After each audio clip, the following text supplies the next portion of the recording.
pour finir, je te propose, comme toi, tu formes des gens, tu formes des formateurs, et tu as un parcours de formation pour former ces formateurs.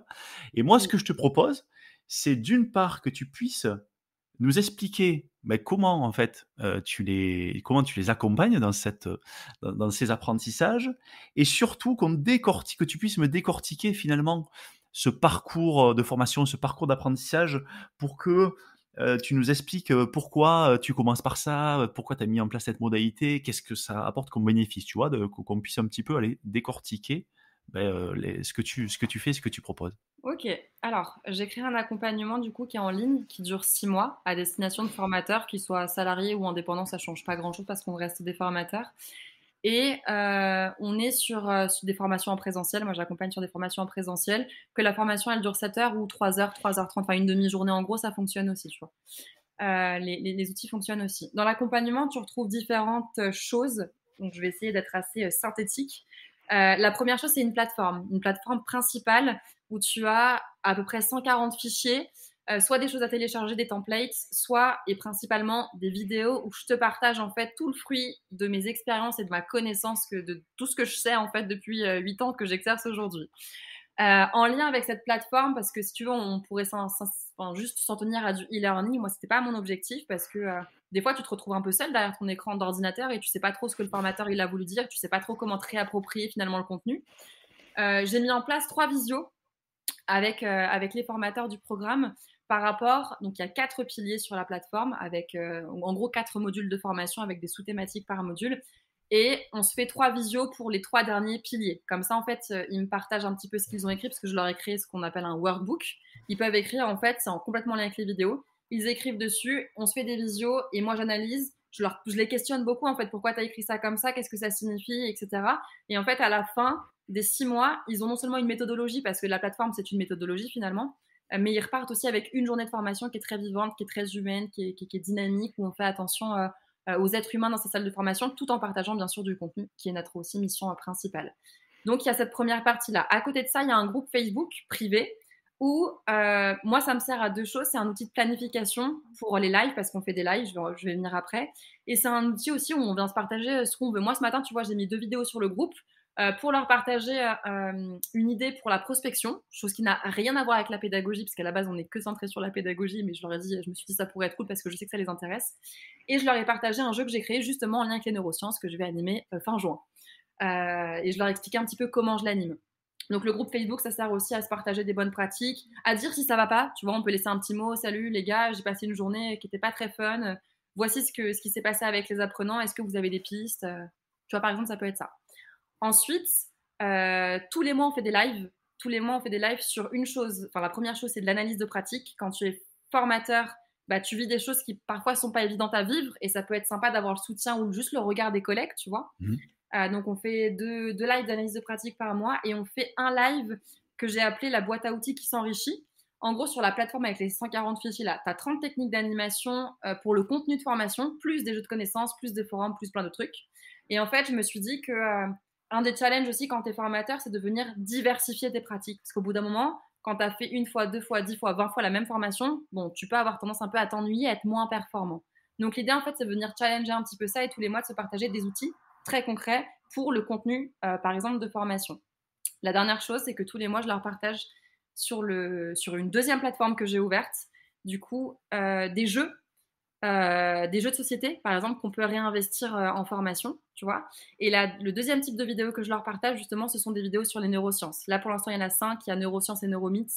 Il y a neurosciences et mémorisation, neurosciences et attention, neurosciences et émotion, neurosciences et motivation. Et justement, je leur partage plein de clés, des trucs pratiques à actionner très facilement, très rapidement sur le terrain. Je leur partage aussi un petit peu de théorie pour bien comprendre. Voilà, en gros, le programme sur 6 mois, ça ressemble à ça. Donc, si je te décortique, je vais juste te prendre la plateforme. La première plateforme avec tous les fichiers. Ouais. Il y a 4 piliers. Le premier s'appelle Mindset, transformer son mindset. Et je l'appelais aussi vision des choses, mindset, vision des choses. Ouais. Le deuxième pilier, c'est la conception. Je l'ai appelé vulgariser, structurer et cibler sa formation. Le troisième pilier, c'est l'animation. On va dynamiser sa formation. Et le dernier pilier est consacré à la dynamique de groupe. Comment construire et gérer une dynamique de groupe qui soit saine et qui soit positive, tu vois? C'est l'idée. J'ai commencé par la partie mindset et pour moi, c'était ultra important de commencer par ça parce que quand tu passes par des pédagogies actives, c'est important qu'on ait tous la même vision, que les gens comprennent en fait pourquoi c'est utile finalement de passer par des pédagogies actives. Tu vois, j'aurais même pu mettre un pilier sur les neurosciences en fait, parce que les neurosciences t'expliquent comment l'être humain apprend, ce qui est le plus écologique pour le cerveau, et derrière on peut dérouler de la pédagogie active. Et dans cette partie mindset, bah, je parle justement que les apprenants, ils ont des connaissances, des compétences, tout ce que je te partageais tout à l'heure. Et je parle aussi de ce qu'on peut vivre quand on est formateur. Il y a une question aussi émotionnelle, tu vois. Moi, ça m'arrive encore très souvent d'avoir parfois des interactions avec les apprenants où je me sens un peu offusquée, où je ressens de la colère, tu vois, je sais pas trop pourquoi. Mais dans sa manière d'interagir avec moi, je me sens un peu heurtée. Tu vois ce que je veux dire? Ouais, Et tout à en fait. fait, je partage 2 outils justement pour venir s'apaiser émotionnellement. Tu vois? En se disant que l'apprenant, il est pas contre toi, c'est juste qu'il n'arrive pas à gérer ses émotions ou c'est juste qu'il a un mode de communication qui correspond pas au tien. Et il y a des outils en fait pour se dépassionner, pour s'apaiser. C'est vraiment ça l'idée. Ensuite, bah, la base, quand on crée une formation, c'est la conception. Donc, on parle de récolter les besoins. Ça, c'est tellement important pour bien ajuster l'angle en fait de sa formation. Tu vas récolter vraiment les besoins qu'ont les personnes, qu'ont tes apprenants en fait. C'est ce qui va te permettre aussi du coup d'épurer ton contenu. Donc, il y a cette partie-là, épurer son contenu de formation. On parle bien sûr aussi d'objectifs pédagogiques, comment les écrire. On parle de progression pédagogique dans cette partie-là. Donc, on est vraiment sur la conception de tout ce qui se passe en amont. Ouais. Une fois qu'on a récupéré toute la matière première, le contenu théorique de formation, on passe au troisième pilier, on va se dire, bah, ok, j'ai de la matière première, j'ai du contenu, je l'ai épuré, je sais dans quelle ordre je vais raconter les choses, donc la progression pédagogique, maintenant, comment je l'anime en fait. Et donc là, je reviens repartager, du coup, je viens parler des démarches inductives, déductives, des méthodes pédagogiques. Je parle aussi d'andragogie. C'est quoi l'andragogie? Je parle de pédagogie rapidement aussi, parce que c'est important de remettre des concepts. Et après, je leur partage 30 techniques d'animation, je leur partage plein de réveils pédagogiques. Et après, c'est à eux de choisir en fait, du coup, ce qui correspond le plus par rapport à leur thématique et à leur journée de formation. Et ensuite, moi, je pars du principe que tu as beau avoir bien créé ta journée de formation avec le contenu, tu l'as bien épuré, tu as trouvé les techniques d'animation qui sont géniales, qui sont en adéquation avec ton contenu, c'est top. Mais il y a un truc qui peut faire flancher et faire en sorte que ça se passe pas bien, c'est la dynamique de groupe en fait. Si tu ne Mmh. gères pas la dynamique de groupe, ça peut être un flop et ce serait dommage quand même. Donc c'est pour ça que le dernier pilier est orienté sur la dynamique de groupe. Je parle des rencontres avec le groupe. Pour moi, t'es pas dans la même posture, que ce soit la première fois que tu rencontres le groupe et tu vas pas enclencher les mêmes leviers, que ce soit la première fois ou la 30e fois que tu rencontres le même groupe. Je parle de forum, je parle de profil de personnalité, je parle de techniques pour créer des groupes, ce qu'on évoquait tout à l'heure aussi, en se disant que quand je crée un groupe, j'ai un objectif et que ma technique, je vais la choisir en fonction de mon objectif. Voilà en gros le lien entre les différents piliers sur la plateforme.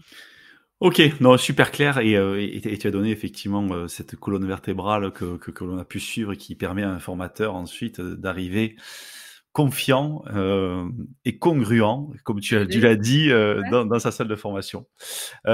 Génial. Écoute, Marine, voilà, je suis vraiment, j'ai appris plein de trucs. Je suis super content de cet épisode parce que, voilà, moi personnellement, je vais me le réécouter pour prendre des notes. Tu vois, je prends pas des notes quand on enregistre, mais voilà, j'ai appris plein de choses. Je sais que chez nous déjà, au niveau de la société, il y a beaucoup de gens qui vont adorer cet épisode parce que voilà, tu partages vraiment à la fois des éléments très concrets et puis des concepts et ta vision de la pédagogie à laquelle je suis très sensible. Donc merci pour tous ces partages. Dernière chose, où c'est qu'on peut, t'en as parlé un petit peu, où c'est qu'on peut te retrouver sur le web? Alors, je te partage les endroits où on me trouve et les endroits où on me contacte. Tu peux me Voilà. trouver sur LinkedIn, Marine Dumoulin, formatrice en plein kiff, c'est comme ça que je m'appelle. Tu me trouves sur Facebook et tu me trouves aussi sur YouTube. Mon nom, c'est Marine-Remets l'humain et le kiff en formation. Et après, pour me contacter, principalement, c'est LinkedIn, où j'ai mis d'ailleurs mon adresse mail. Et il y a beaucoup de gens aussi qui passent par mon site internet et qui m'envoient des petits messages, donc je réponds aussi aux personnes. Bon, super. Eh bien, merci beaucoup. Merci Merci pour à toi. tous ces partages et je te dis à bientôt.